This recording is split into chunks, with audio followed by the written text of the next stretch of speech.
What's up, guys? Welcome back. Today we're gonna look at my number one tip for increasing strength and overall gains in the gym. This is probably also the tip that I would give myself if I could for like 2 years ago or something. Today I also had a pretty epic training session. I did 4x3 on the squats with 200 kg, which is a volume PR, and then I did 5 sets of 3 on the bench press with 140 kg, which is actually a PR even though it was super easy.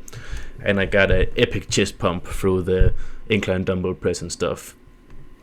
So really awesome training session. But going back to the tip, the main thing that I would say is focus on the execution of the lift that you're doing instead of the outcome of the lift that you're doing.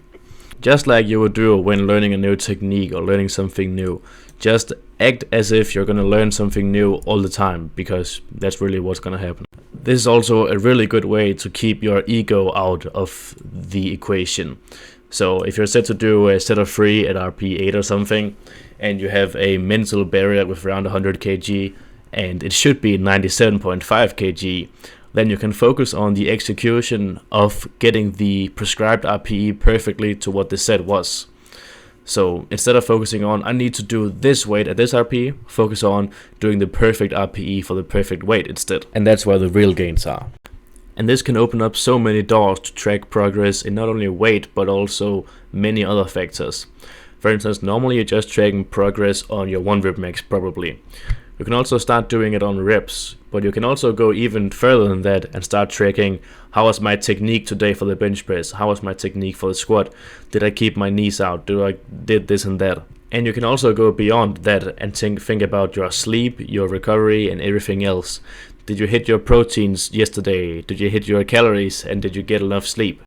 Start thinking the progressive overload that you're already thinking about the weights and the 1 rep max stuff for everything else instead. It may sound a bit counterintuitive to focus on something completely different than your 1 rep max to get a better 1 rep max, but it's really not. It's more so a way for you to focus on what's in your control. And what's in your control is the execution of what you're doing.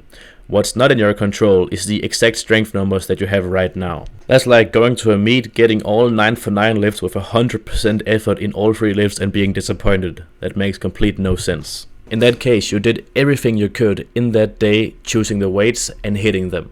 The only way you could have performed better was if you in your past had given yourself better conditions for performing better at the competition. But at the competition, that was completely out of your control. So all you can really focus on there at the competition is going 9 for 9 with 100% effort.